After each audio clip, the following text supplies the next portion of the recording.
Are we still muted? There we are. Hey, what's up, guys? Langosta and Jojo here, and you're watching Rifles, Rods, and Broads. Live. But today we are live. Look at that. Live show. We've never done this before, so, you know, excuse us for our 75,000 mistakes. Yeah, there you go. So to all the 75,000 listeners listening live right now, pardon if we come across technical difficulties, but it's going to go perfectly today. It's going to go beautiful. So, guys, today we're talking about elk hunting, but with a bow. We are talking about elk hunting because we are getting prepared. I'm getting prepared to go out for an elk hunt in Colorado, and there's a lot to talk about. It's elk season! It is. It's the beginning of September, and some of the seasons have already started. I've been seeing some posts from some of the social media people out there who have started at the end of August, along with the beginning of September. It is elk season. It is archery elk season. Oh, what is that? Do we have the hoochie? We got a hoochie. We got a hoochie in the We got a hoochie mama. There's a funny story about this hoochie mama device that we'll talk about later. Okay, we'll have to talk about it because that hoochie mama is just it's an attention grabber, not only just for elk, but everybody that doesn't know about the hoochie mama. Who doesn't love a hoochie mama? Man, a hoochie mama is a required situation. That's how I got married. If you're going if you're going hunting, you need a hoochie mama. You do. Fucking props to Primos for inventing this beautiful little device right here. Right? The hoochie mama. It's funny too. My wife Pua, she's always teasing about like hunting calls because if you know nothing about hunting, but you look at hunting calls and it's just like, what the hell are you doing with those things? Dude, it's a lot of fun. If you've never done it, it's a lot of fun. It is crazy. But Langosta, we are live for this show, and yes, we're going to be starting to dive into some of the things that I just kind of wanted to come on and talk about how, I'm preparing, how I'm destroying our living room with just a clutter of stuff. Oh, yeah. Nothing says a big mess as I'm getting ready for hunting season. Yeah, I've got a lot of pictures of just like containers that are out with my my hunting clothes, my hunting gear, and just trying to get everything prepared. So as you can see, I am fully you're kitted up. You got the kit out. Kitted up, dude. I'm ready. That hoochie mama went off, and I thought that was a cow out coming my way. Yes, sir. So, all right, of the kit that you're wearing so far, what would you say is your maybe not your favorite piece, but the one you use the most? All of them. Okay. So we'll go over it. So just to kind of like lay the foundation of what's going on. So we're going to be going out hunting. It's going to be myself, Misha, who was on the show on episode 10. Yeah. My brother-in-law, Dustin. Raul's going to be going. Oh, wow. Misha's father-in-law, Dell's going to be going. And we're going to be heading back to Colorado for some archery elk hunting. I'm already mixing elk and archery, so that's probably a good sign, So what part of the state are you guys going to? We're going to a part of the state that holds elk. I don't want to give too much away. All right. I think Colorado's got 40,000 elk or something. Yeah, they've got a lot of elk. So we're going to be heading to Colorado once again for an archery elk tag, and we're going to be heading out for a solid 7 days of some really good archery hunting that's going to be taking place. So we're really excited about that. And the tag that we have is for a bull, or it's basically an either sex tag. Oh, nice. Okay, so you got meat no matter what. Meat no matter what. Fingers crossed. It's always obviously never guaranteed, but we're going to be heading out to Colorado. We're going to have a base camp. Misha's got his trailer set up, so we're going to be in good hands. Nice. Yeah. So so your opening archery season, what are the dates on that? So the tag actually opened up at the beginning of September. Okay. So it's already open. And last year we actually went in the front part of September. This year we're starting the third week of September. So September 18th. Should be a little cooler. It'll be a little cooler. And when we went last time, it was actually getting really cold. So in the morning, everything was frosted and frozen. And then by the afternoon, it was in the high 50s, low 60s. So it was really nice. But cool. I've been kind of prepping up, man. So what's your new gear they didn't have last year that you have this year? So, and hold on a second, Pua, if you're watching, please avert your eyes, turn it off. You don't need to hear this. Yeah, we're gonna be talking about money spent on hunting gear, and you don't need to know any of that. Yeah, no one needs any of that kind of pressure. As mentioned in the last episode, we actually have like a competition of who can have more boxes at the doorstep by the time I get home from work. So, come September, August time frame, I think I am the winner. Right on. I'm the winner, whether it says Amazon, Shields, Meat Eater, Go Hunt, what have you. So this season, actually looking forward to it because last season, I can tell you the elevation just killed me. I was totally out of shape. Oh, really? I thought I was in shape until I hit that elevation, and hiking up that hill every 10 yards, it was just like... Yeah, it's high up there. The Rocky Mountains. News alert! Spoiler alert! The Rocky Mountains are high elevation. It's no joke. Our base camp's at like 9,500 feet, and we got upwards of 12,000 feet on the last time we went hunting. So I made a commitment in 2023 to never feel that way again. So I can tell you, since that time, when I got back home, I was on the stair stepper at the gym. Right on. And over the past couple of weeks, it's just been kind of training mode. I've been waking up early at 4:15, which I normally do, and then hit the gym at 5 o'clock, work out for about 30 minutes, head home. I throw on a 30-pound weighted vest, and I just go for like urban hikes. Okay. So it's not off-road, it's on-road, but I look for the biggest hills around the neighborhood, and I've been averaging about 3.3 to 3.5 miles every morning. Okay. So it's been nice kind of breaking in the boots, all that stuff. And that's actually the first piece of new gear that I've picked up. I've got 2 new pairs of boots that I'm going to be bringing to Colorado.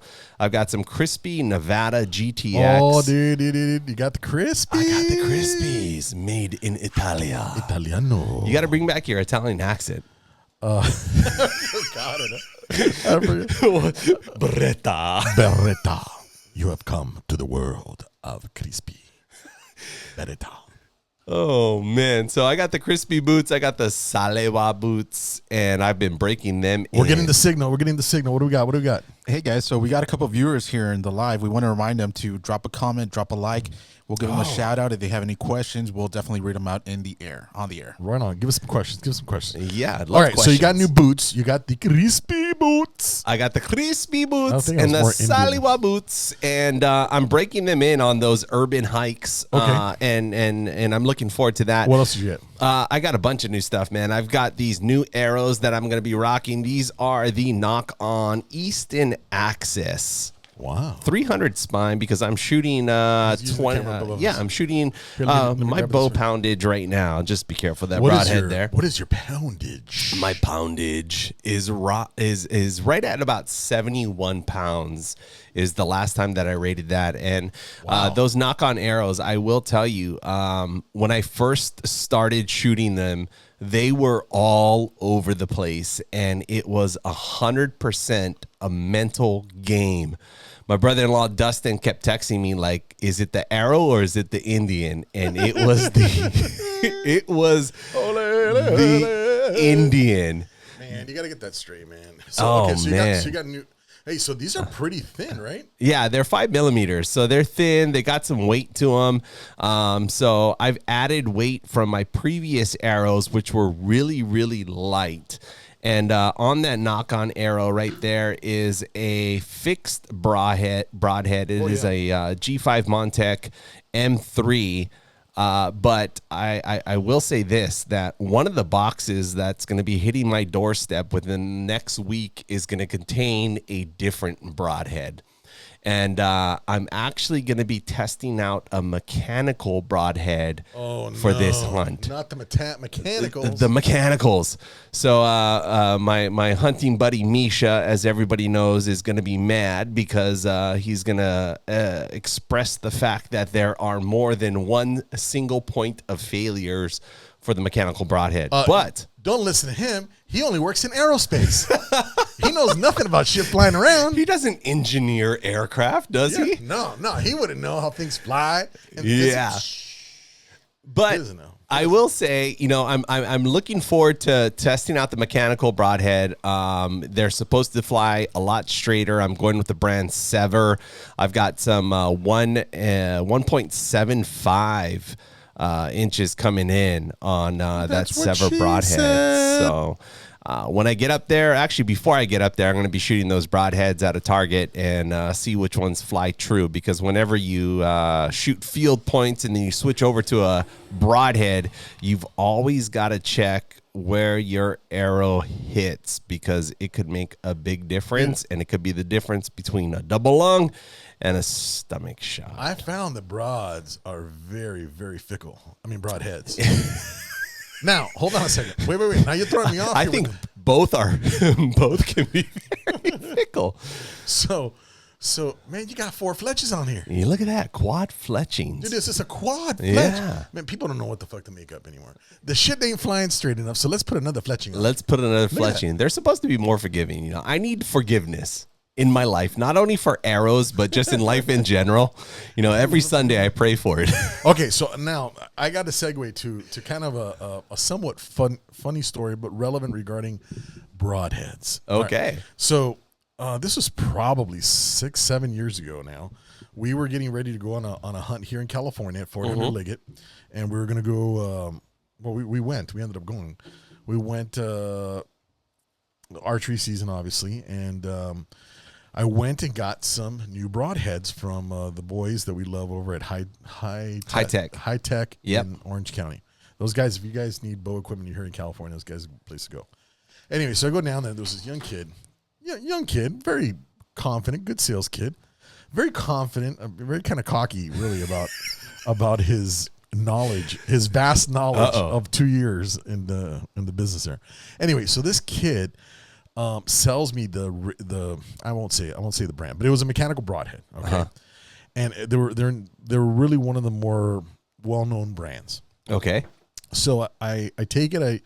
I bought a bunch of them. I think I bought like 10 or 12 of them. I bought a lot. You need a lot. You need more than you actually need. I like ammo. I need a lot of ammo. So I shot a few of them at the range into the foam target and all that. Yeah. And it was okay. I unscrewed it once I went, halfway through it, and it was good. So we go to 400 Liggett, and I drop off the guys. Basically, it was an area that I really was very. I'd hunted it a lot, so I knew the terrain. So, long story short, there was a big kind of a wash that went between 2 hills, and it was a perfect ambush spot. So I dropped off. What were you hunting? We're hunting deer. Okay. So I dropped off the guys probably, 3 miles from where I was, 2.5, 3 miles, call it. And then I drove all the way back around the hill and I parked. And the idea was that we'd walk. I knew that was a little super highway of deer going back because I'd seen it. And there's a lot of tracks and stuff on the little trailhead there.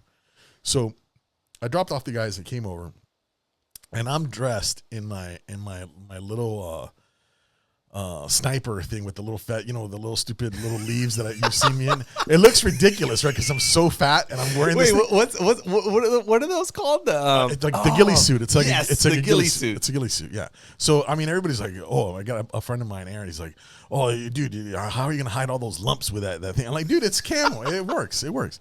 So anyway, the 2 guys come from the far side, and they bumped 3 huge bucks. I mean, they were big. They were the biggest bucks I've seen at 400 Liggett. Right? Okay. And dude, I could hear them coming, right? Because it was the fall and the leaves had started falling. The rustle of the bush. The rustle of the bush of the oak leaves. They're all crackling on the way over here. And I draw up on this bow. I could hear them coming from. I could hear them coming from 60 yards. I didn't see them until he was at 22 yards. Okay. Oh, wow. So 2 of the bucks walked to my right, and the last one came up and was at the top of at the beginning of the little ridge where I was. Okay. Under 20 yards. Yeah. The little 2 dudes came over. I would have shot, if I would have shot any of the 3 bachelor California. bucks, it would have been beast. Legal is dead. Well, beyond legal, they were really big. They were like 4x3s, but tall, like a lot of horn on them. And I was already drawn when the first two, I saw them come over. I just didn't have a good shot. I didn't want them to see me move over. So I just waited because I could still hear it rustling, and boom, the third one popped up, and he was the biggest Jojo of all of them. Wow. He was the biggest. Then he stood broadside. Oh. And I was like, I'm going to kill a deer right now with my bow. And I let go. In your ghillie suit. And that fucking broadhead whistled, and that son of a bitch deer ducked, and it went right the fuck over him. What? It went right over him. The mechanical? The mechanical opened in midair and whistled. It scared the shoot out of the buck, and he ducked. I saw him duck. It went right over his back. So was it like a malfunction of the mechanical broadhead? What I don't was know. It was a malfunction of me cussing for the next 45 fucking minutes, breaking arrows, taking trees, and going ape shit nuts. We gave Brian a hard job tonight. Sorry, I didn't mean to drop all those bombs, but I got to tell you, I was so angry, dude. I was angry. And then the guys are like, hey, Alex, did you see those bucks? I'm like, F yeah. Yeah, I saw them. They were right here. And I shot at him with this piece of crap mechanical thing, and it went right over his ass. So what you're saying is what I have coming in the mail. You're never going to shoot a mechanical. I will never shoot a mechanical broadhead ever. So there's so many people out there that debate, especially when hunting big game like elk, in regard to should you use a mechanical or a fixed broadhead. And I am thoroughly convinced by the guys that I'm listening to that the mechanical is going to be good, and the Sever model that we're going to be rocking is just on point. So, all right. I'll have a fixed and I'll have a mechanical, so we'll see what happens. Yeah. Well, let's see what else you got here. But anyway, what do we got? We got a question? We got a question, Brian? We got a comment? So, yeah, well, we want to give a shout out to a couple of the viewers that have left some comments. Charles Z, Buster Bluth, I believe Fish is on the transmission as well. Oh, right on. Ron, Anthony P. And as a matter of fact, somebody was asking, does elevation affect arrow trajectory? Oh. It's according to the ballistic coefficient of the... So that is actually a great question, and my brother-in-law, who's back home in Hawaii right now, and he's getting ready for the hunt. He actually went to his archery shop, and he was asking the same question about elevation and does it affect archery and the trajectory of your arrow. And the short answer is yes. So in a couple of different ways, and I think this is up for debate. I think there's going to be a lot of different opinions in regard to how elevation affects the trajectory of an arrow.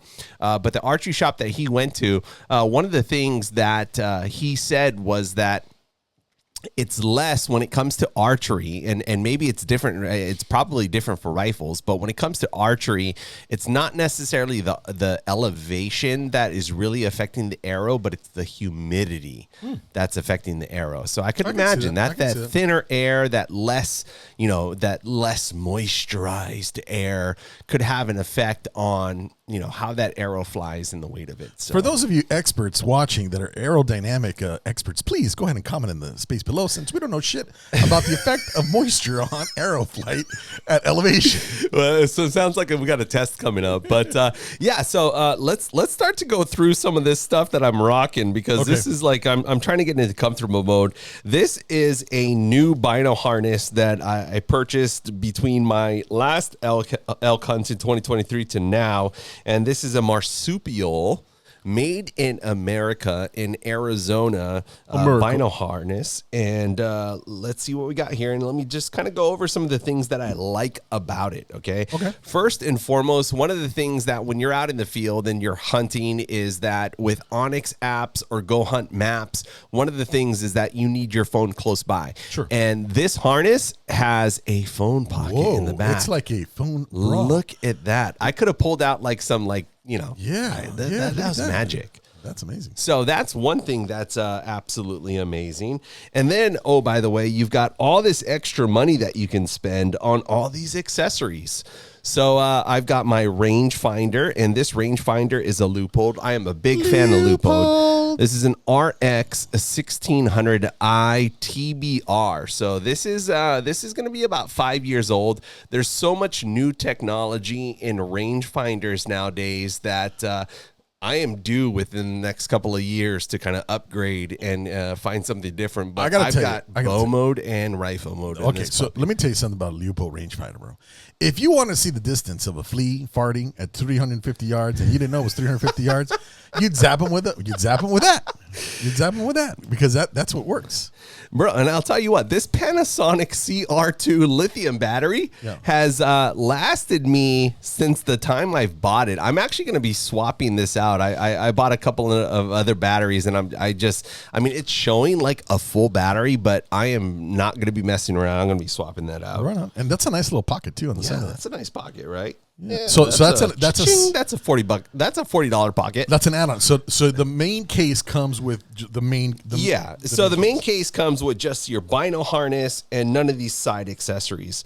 But I'll tell you what. So Mountain Ops. This is a Mountain Ops branded marsupial Bino harness, and Mountain Ops actually is like a fitness company in the hunting industry. Okay. And kind of around this time of year, what's kind of cool is that they have some sign-up stuff. So one of the things that I signed up for, I forget what it was for, but it was basically if you completed this month of this many steps, you got 40% off of whatever was in the store. And these things they rarely go on sale. So when I scored 40%, I was just like, hey, here's the code. Nice. But we got the phone pocket, we've got the rangefinder, and then I got my trusty little radio here.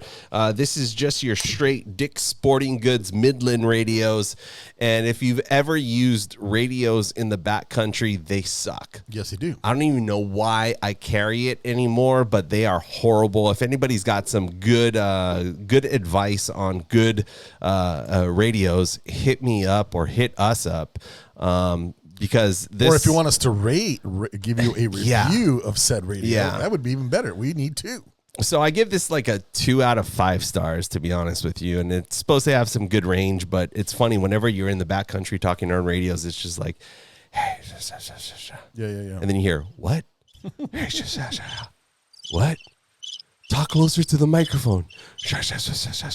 Look, and by that time, the animals can hear you. So that's a problem. I think maybe it works better in China. I mean, maybe the Chinese could hear it better. They could be in a different frequency. So I got a radio pocket, and then I've got on the side here the wind checker, right? Oh, the dead downwind. So this is all for effect because when you are hunting elk and you're close range, you want nothing more to know than where the wind's coming from. You want to know where your scent is going. Yes, because it's all about scent. It is. And then here in the main pocket, these are my new babies. Whoa. I cannot wait to take these out. Yeah. Bruh. These are like the talk of the town. These are the SIG Sauer Zulu6 16x42 image stabilized binos. Oh, Lord. Try saying that 5 times fast. I don't even remember the... Yeah, so these are sick. These are absolutely sick. Those things look like you can look into the future with those bad boys. This is straight from Star Wars. Like I bust these things out, and it's like I'm reaching for my right pocket to grab my fucking lightsaber. They look light too. Are they light or can I see? It's a low profile situation. It's super light. It's super light. You see anything out there? No. There she is. There's the bull. She's out there. She's out there for sure. But these are the 16x42s. Love these things. Bought these I bought these on sale. I don't ever buy anything at full price. I learned from my wife. But yeah, these things are awesome. And you literally, this gets rid of your scope and your tripod because the image stabilization is absolutely freaking amazing. So I got that. And then also, too, look at this, Langosta. Hold the phone. Wait. What do we got here? We got the pistoli. Look at that. Oh, yes. This is the sidearm because I'm freaked out of mountain lions. You're not a 5-year-old child, are you? Oh my God! Do you hike hear about that? Do you hike in Malibu? Did you hear about that? I bet his dad wished he would have had that shit. I'll tell you that much. Oh my God! Oh yeah. That and you know what I was happy to hear is that they euthanized the mountain lion because there's so many of them that people don't realize how many mountain lions there are here in Southern California. Oh, I'm sure you got some people in Santa Monica crying about the whole thing. Oh, I'm sure there are. Pistoli. There you go. Kids, this is something special, kids. There you go. So that is a California legal Glock 20 SF, some grip tape on it. I've got, I'm going to be taking that around, and I've got the, other $40 attachment that I bought from 10 millimeters of power. It is a 10 millimeter. So that's going to be by my side or under my chest, under my binos this year. So, Mom, if you're out there, I've got something to keep me safe, so you don't have to worry so much. So you just have to worry about whether or not I'm actually going to hit something. That Jojo, you were a skateboarder when you were a kid. Did you put some grip tape on this thing? There's some grip tape. I'm going to ollie that gun. So we got to give a shout out to Mikhail. Shout out to Delto.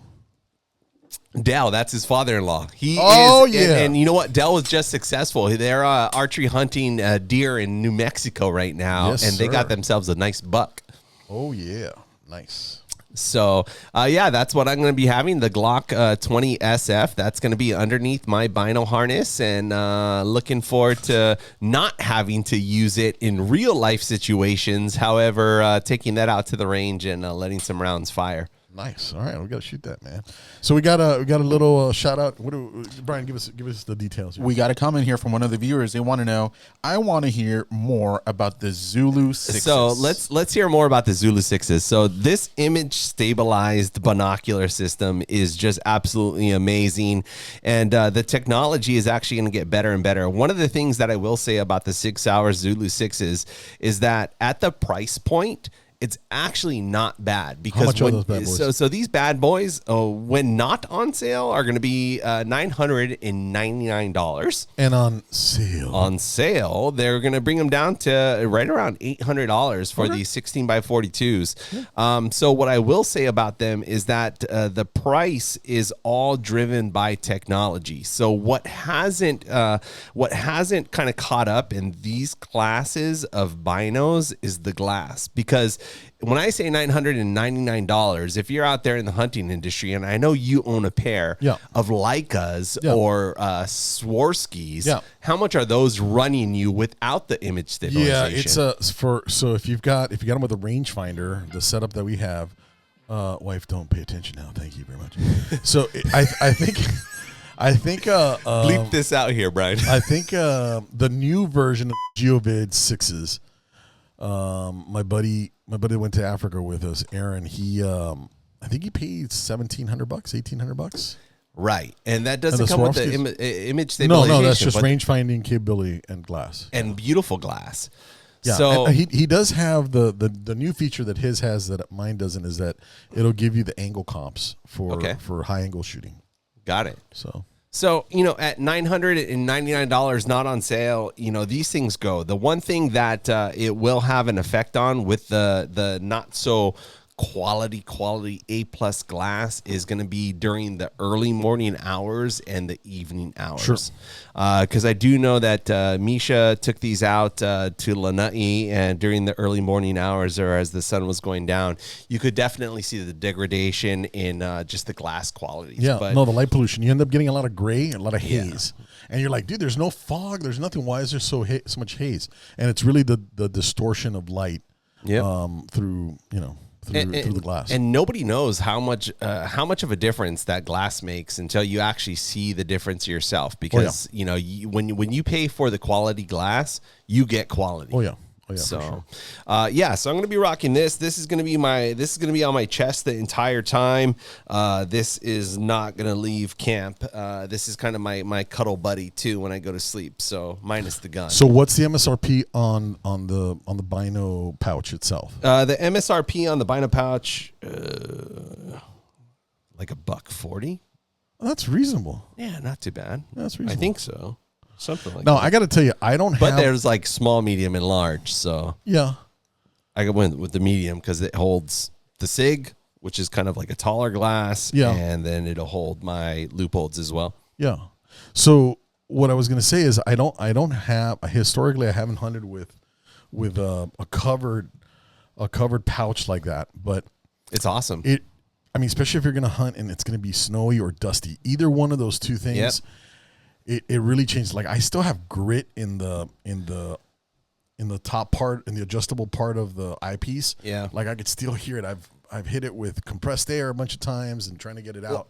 And it's better than what it was, but it still feels kind of pretty crunchy in there. Yeah, I tell you what, and one of the things that you got to get into the habit of that I believe, and I'm trying myself because I'm not the greatest, is making sure that you actually close it. Yep. Because when we were out in Colorado last year, it rained quite a bit. And one of the things I didn't do, I was not disciplined in closing the bino harness. So when I got to my binos and then I lifted up to my eyes, I was like, I can't see shit. Yeah. So as long as you keep them closed, you should be fine. They got some good water retention. I've actually got, and I'll be sharing with everybody a little bit later, I've got some rain coverings on here because we went through some thunderstorms last year. And Yeah. probably going to be looking at the same thing this year. So Right on. Now, do you like the adjustment buckles and stuff on there? I do. I love it. This bino harness has been pretty dang comfortable. So I've been taking this out to the range. And, oh, by the way, the archery range, what a story, man. So we talked about this in the archery episode, and I'm a part of the South Bay Archery Club. And the South Bay Archery Club is in Ranchos Palos Verdes. And being here in California, we know what's going on there. Like the land shift and the movement in Rancho Palos Verdes is just... losing land. We are losing land, and it's sad, man. They had to shut down like electricity to over 250 people. Gas has already been shutting down, but it's really bad. And you can tell. You drive that road every single day, and it is different. Like I've been going out over the past couple of weeks on my weekends every single morning, kind of religiously, because I just want to get dialed in. I want to get comfortable. I want to get confident, which I think is the key word. And driving down that road to that archery range, I'm just waiting for that Facebook note that says, "Hey, this range is now closed," because you're driving over some trenches. It's like, oh bad, man, this hole was not here yesterday. It's we may have sad. to go it's by really boat. sad. By boat, can we raise some cash to get a dock and go by boat? We may have to. Yeah, no kidding. All right, so what other things you got here on the table here? So some other things that we've got on the table. This is the Phelps Easy Bugler. Wow. And this bugle tube is actually quite amazing. It looks like heavy equipment. Why don't you, dude? It is give it a heavy little blow? Equipment, and why don't you give our audience it might sound a little whack. distorted just because it's got like some holes in the reed, but I've got some new reeds coming. No, but these are California.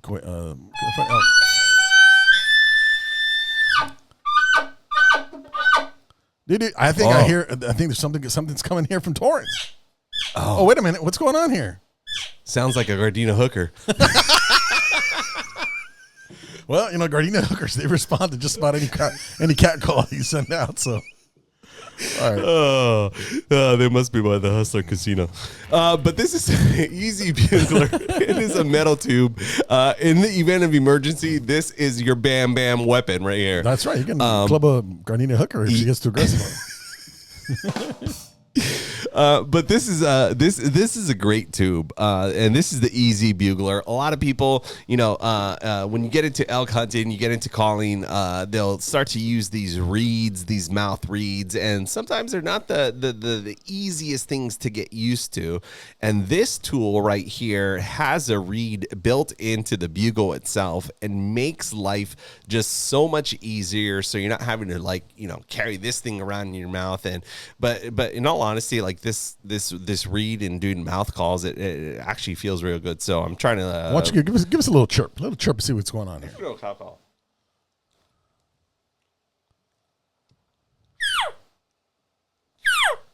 That's not bad. That's not bad. Look at that. And compared to the Hoochie Mama,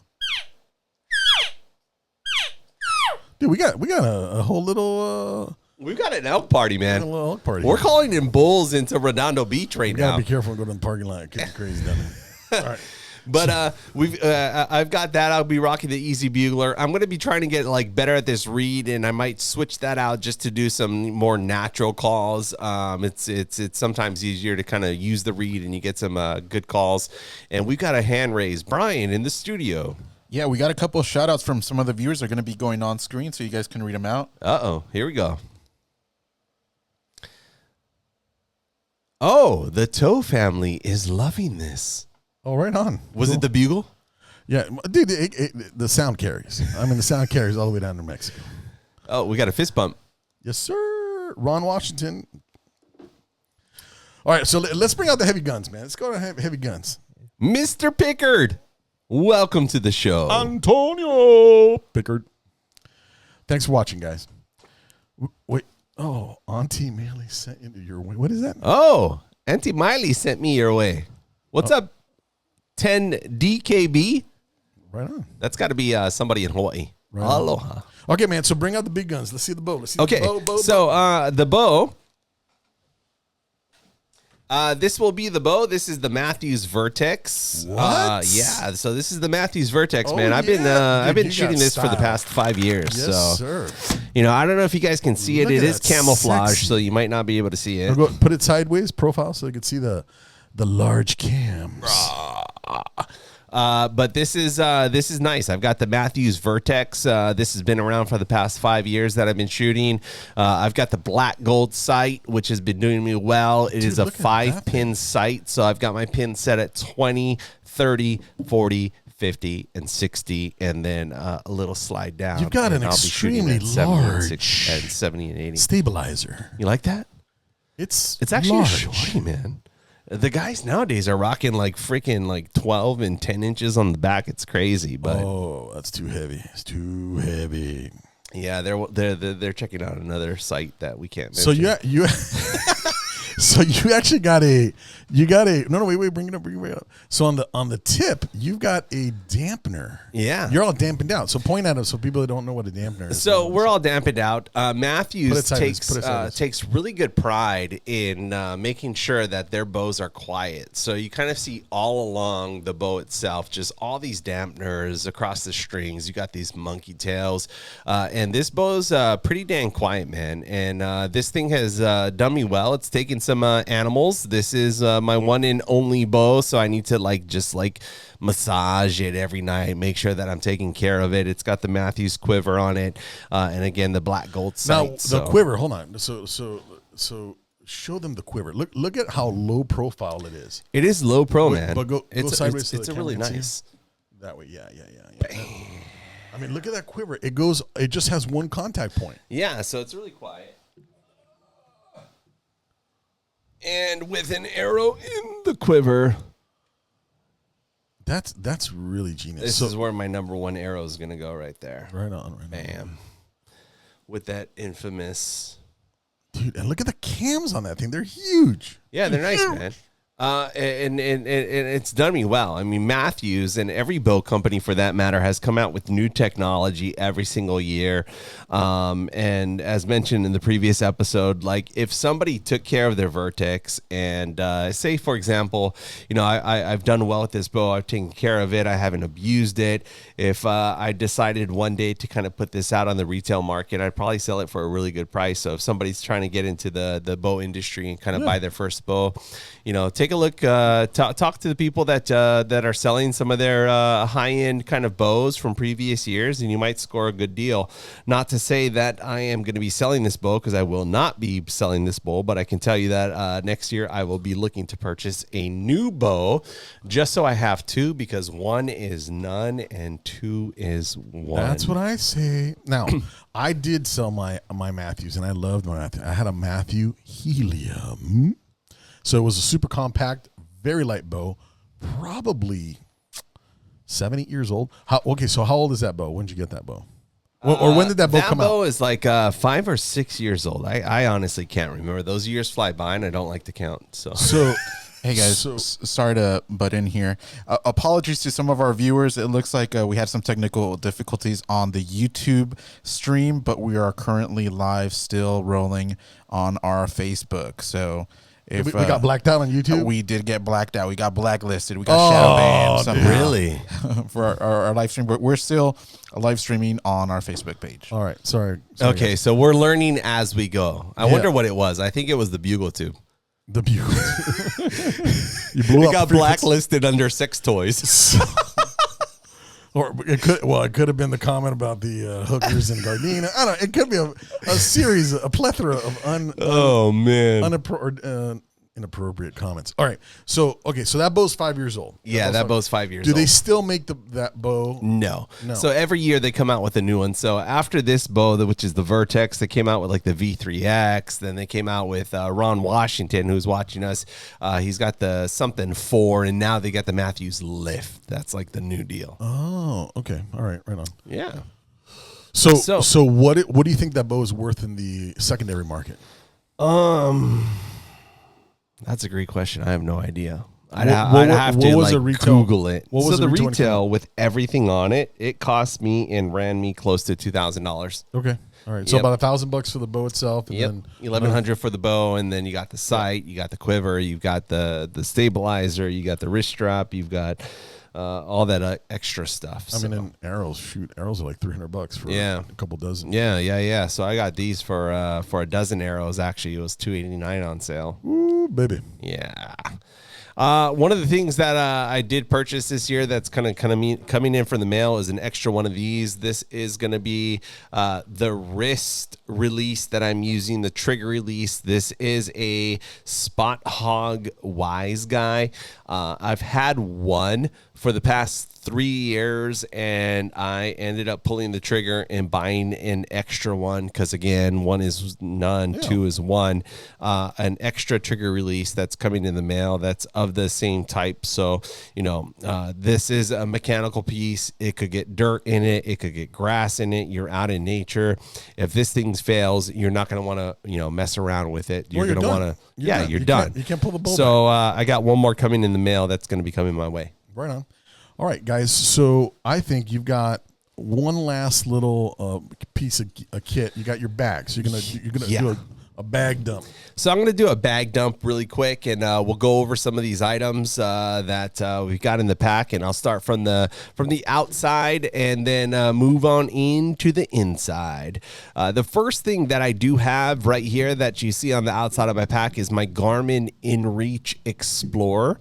I've used this the past few years. The Garmin InReach is a satellite device that allows you to keep in touch with your family and friends. Oh, so you can text. You can text, and also too, if you are in an emergency, you can go ahead and whack that SOS button, and it'll send help your way. I'll be honest with you, when there is reception, this thing is beautiful, and you can kind of keep in touch with family and friends. But if you are in timber, reception's not actually great. No, you think oh man, this is going to be able to do everything. But no, if you're in the dark timber, you're talking about, right? Yeah, this does absolutely nothing when it's covered by trees. So just a heads up, if you think, and I thought that wherever I'm at, this is going to get some good reception outdoors. All it takes is a bush or a tree, and this thing is of no use. Okay. So heads up on that. This pack itself is an older modeled Mystery Ranch Metcalf pack.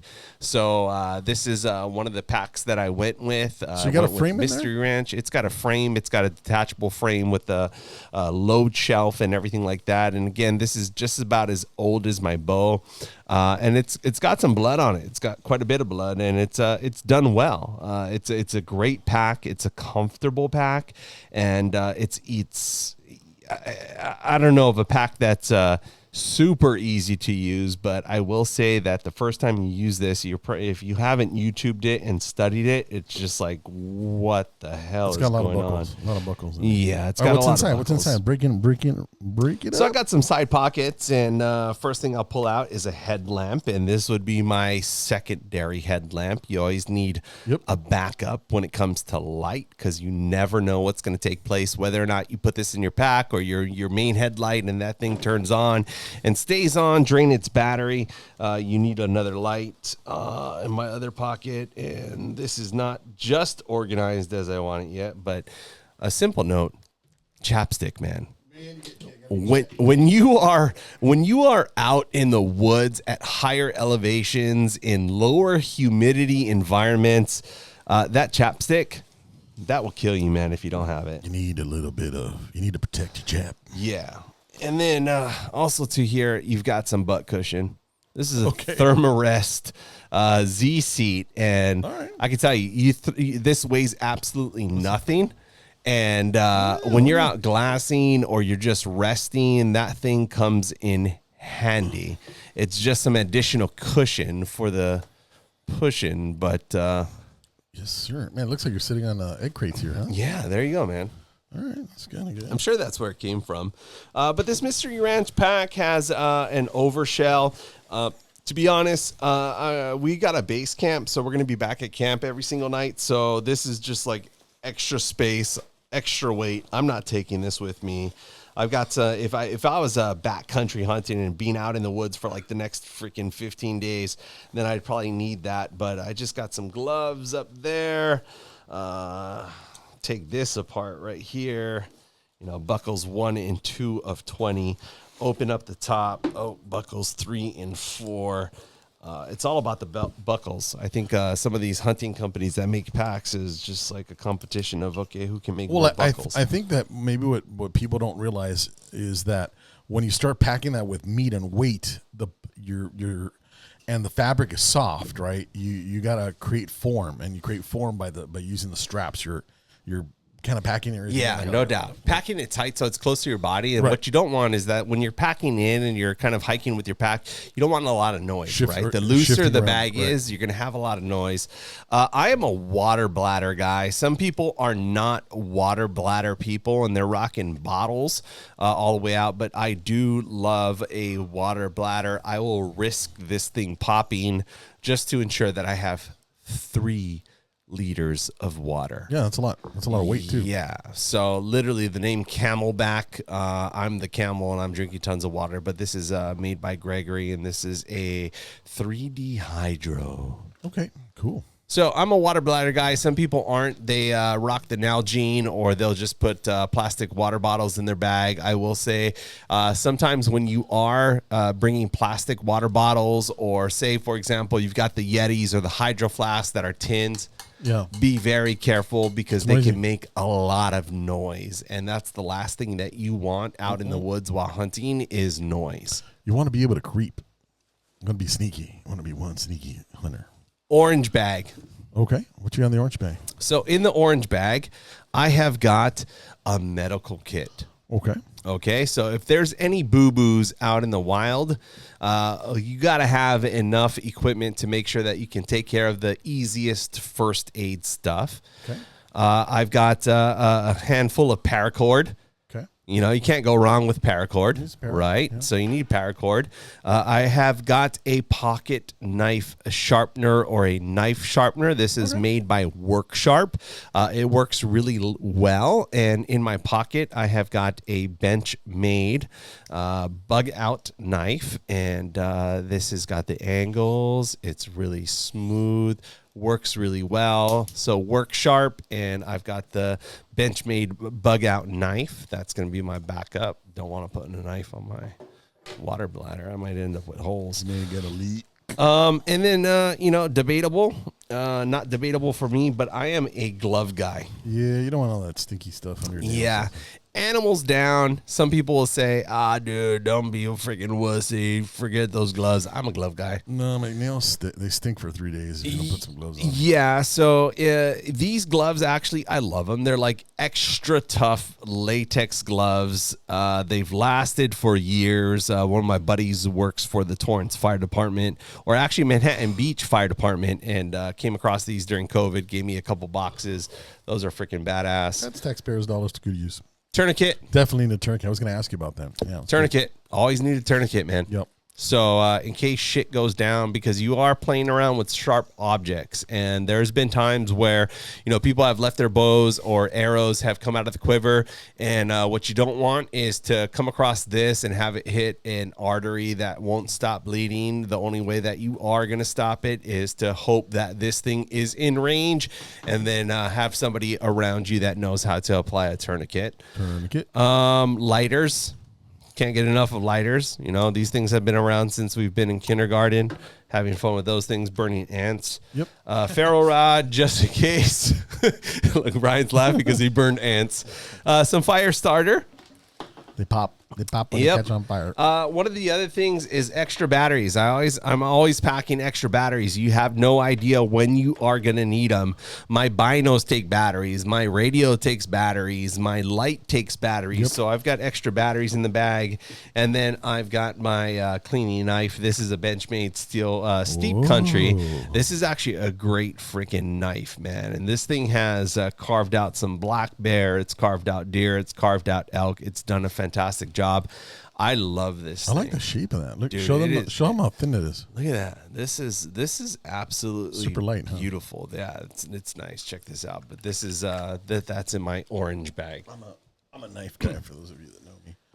Yeah, so it's got a really nice shape too. So when you're breaking down animals, that thing just works damn well. It's definitely got a nice shape, and it's really light, good balance. Yep. Good amount of blade. Holds a nice edge. Yeah, it's super nice. It's a really well-made knife. And for all the Filipinos out there, which I'm Filipino, that is a company made by a Filipino guy. The Filipinos. Hello, Filipinos. Filipinos are cool, man. Filipinos are definitely knife culture people. They like shooting handguns and knives. Yeah, butterfly knives. That's why the butterfly on the Benchmade. They started off with butterfly knives. I like it. I like it a lot. So another bag that I've got in my my pack is going to be the bigger bag, and the bigger bag is like this is my like hunting lunch sack. So this is the miscellaneous drawer in any house. Okay. And I'll put everything in here. And I will say, if anyone asks, Jojo, what's your favorite thing to eat out in the backcountry while hunting? Yo. It's a bologna freaking sandwich, man. Okay. A bologna sandwich with like freaking real mayonnaise is just amazing. But also in here, you got your TP, not packing a big roll. Dude wipes. These packets of dude wipes are freaking amazing. So, shout out to Dude Wipes, Tear, Unfold, and Wipe, dude. If you'd like us to review that, please send us a box of Dude Wipes. Yeah, we just won't show images, but no before and after. No before and after. just a happy smile. Phone charger. You Okay. need a power bank. You need a power bank, and the cords that you are going to be using. Now, you solar on that, or is that just straight up? No, that's straight up. That's going to last me at least 6 or 7 charges. So Okay. Oh, wow. if I'm mapping my way back, because the one thing that you want to do is you want to track yourself when you're going out hunting. Don't forget to turn on the tracker, because you're going to always want to find your way back. And as much as you think you know where you're going, you have no idea if you're in the moment. So I got food, I got snacks, I got my Mountain Ops Ignite when I need some energy. I need an energy boost, and then I've got some backups, especially during elk season in September when the bulls should be bugling. I got my backups in case anything goes wrong on that bugle. That's ready to go. Wow. Next thing,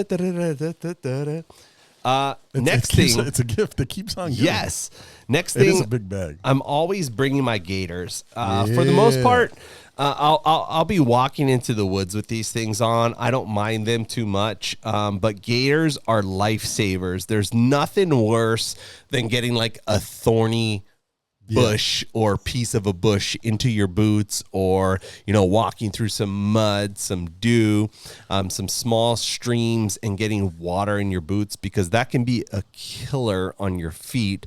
And gaiters are just they are a blessing. Oh, for sure. I mean everybody's gone through rough bush, and you need severe protection. Brian says we're now off of Facebook. We've just been pulled out of every platform that we're on. So these are Stone Glacier gaiters. These I used these for the past couple of seasons. They are badass. They are really, really good, made really, really well, and they just they do the job, man. Especially if there's a lot of snow, man. Like, not only rough bush, but if you're in deep snow, the gaiters are a lifesaver. They keep the pants dry. It's good stuff. So as you go with the pack, you never know in the mountains what you're going to come across in terms of weather. So you always have to be prepared. This pack holds a lot of essentials for you. So what you must do is you must protect the pack. And I will always carry and this is from Black Ovis. This is a pack cover. Okay. So when it starts raining, cover, I just throw this, I stop, throw this over my pack, and know that it's going to have some extra protection. So whatever is in the pack, and as you can see, it's a lot in the pack, is going to be safe. Right on. Rain gear. Okay. So don't just protect the pack, but protect yourself. For sure. The last thing you want to do is go out for 2 hours and knowing that you have like 12 hours left in the day to hunt. If it starts raining on you, you do not want to quit, because quitters are losers. So you just toss on some rain gear and you are protected. So those are your how do you pronounce that? Kuiu. Kuiu. So these are the Kuiu rain gear that I have. I also have a backup pair of rain gear, because I will say this, again, going back to the 1 is none, 2 is 1. I got some rain gear last year. It worked well while it was raining, but then when I went to go back out the next day, it was not completely dry. Yeah. So if you can swap out rain gear and you're hunting from a base camp, I recommend 2 pairs. If you don't have 2 pairs, if you're out there in the backcountry for multiple days, then you are going to want a very good, high quality set of rain gear for that trip. Yeah, that's definitely that's a pricey little setup. What's MSRP on that little outfit there? Again, please, wife, tune out for 1 second. Yeah, that's at least a few $100s. Yeah, it's $200 each. Each. Trekking poles. Okay. You need trekking poles. Now, I am not the trekking pole guy when I'm actually going out and I'm hiking around, looking at game, but I am the trekking pole guy when you have an elk or deer on your back, and you've got at least a mile, 2 miles of packing out. You're top heavy. And you're top heavy, and you're hiking up a hill. Trekking poles have saved lives. And I'm totally into them. These are some Lecky trekking poles. They are carbon fiber. In the hunting industry nowadays, some people are kind of talking crap about carbon fiber because they split. So there are some companies like Peaks that have come out with some hybrids and the sissy sticks that are carbon fiber along with aluminum, kind of towards the bottom, that are more geared towards not breaking.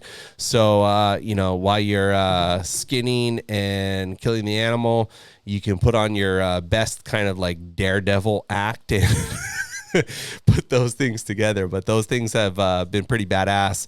They've hiked out a few elk and a couple of deer. So I haven't had any problems with the carbon fiber. They haven't, broken. But I will say that I haven't gone to like freaking Alaska and hunted doll sheep and coming out of the hills where it's all rock. So they've done me well.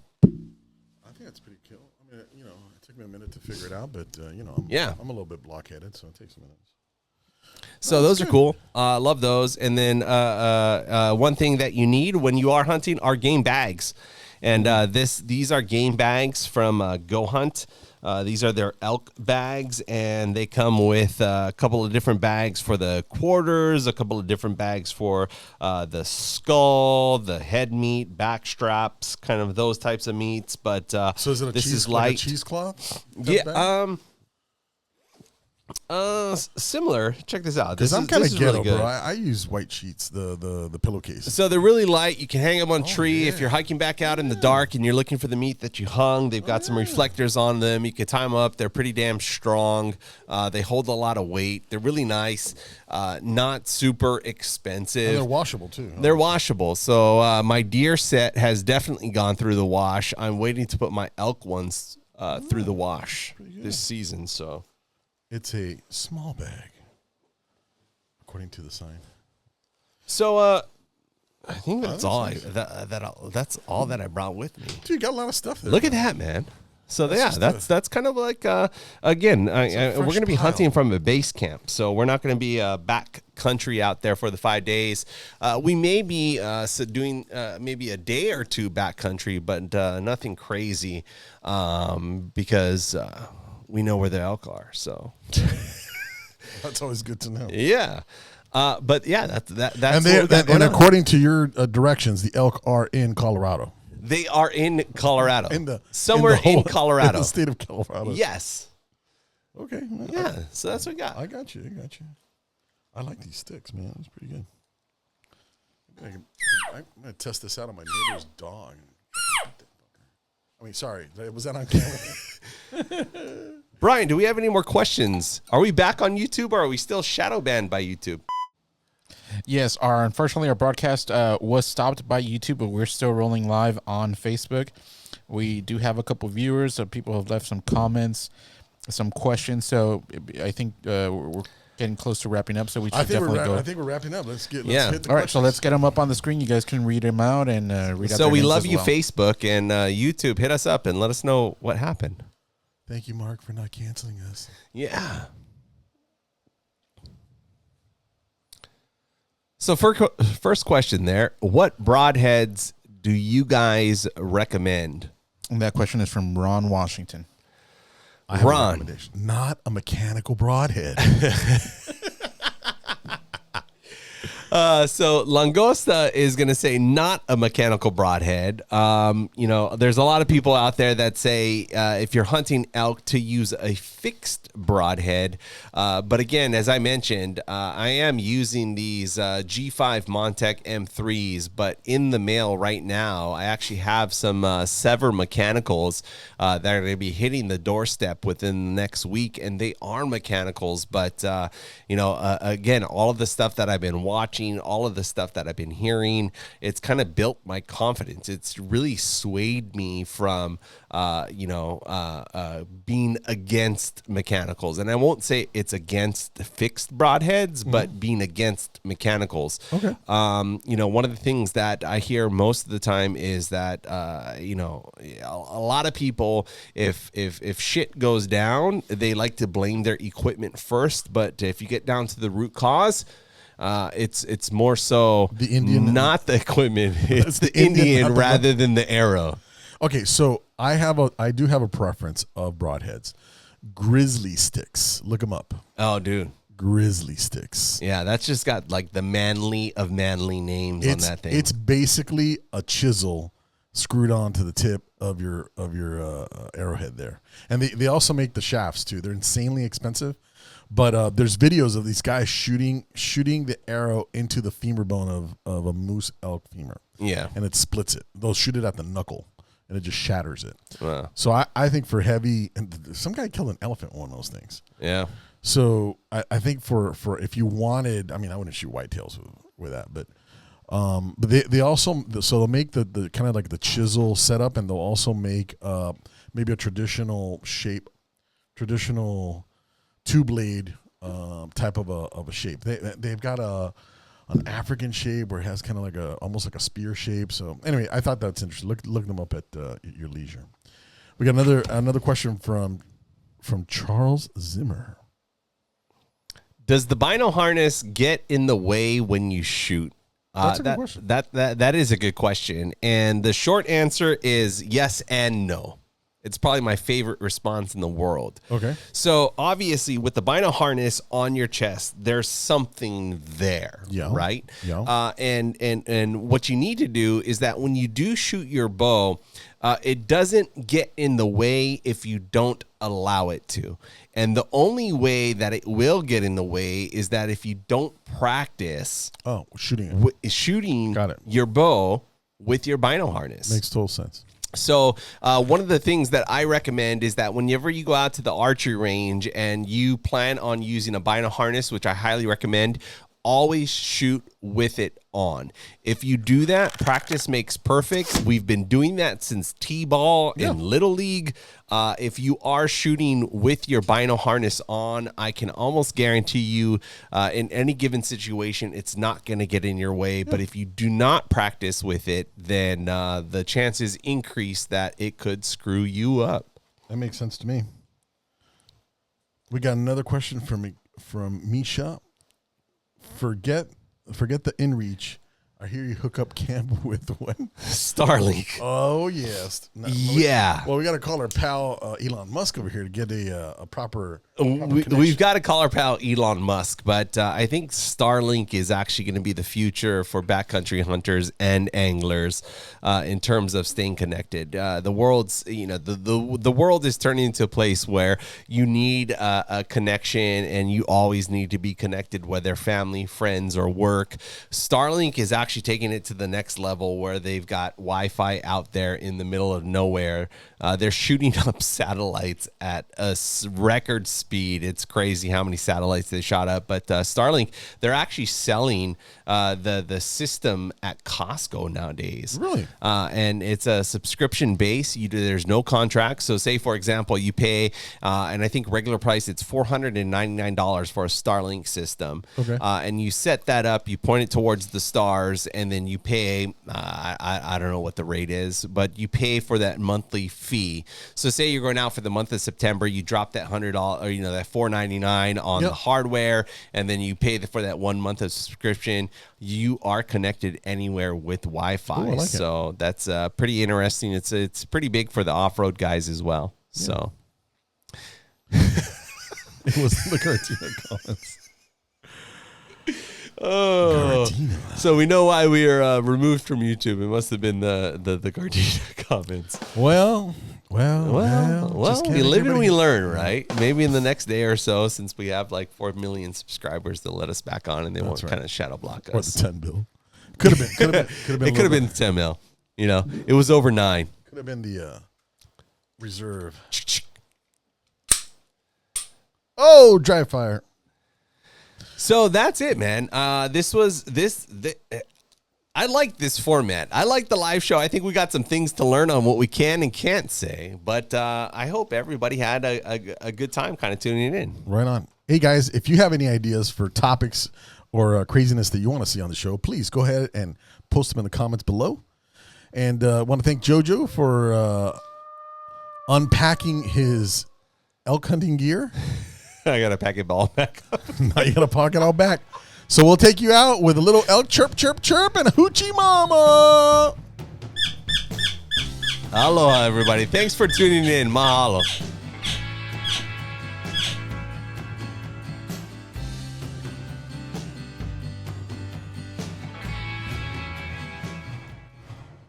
Okay.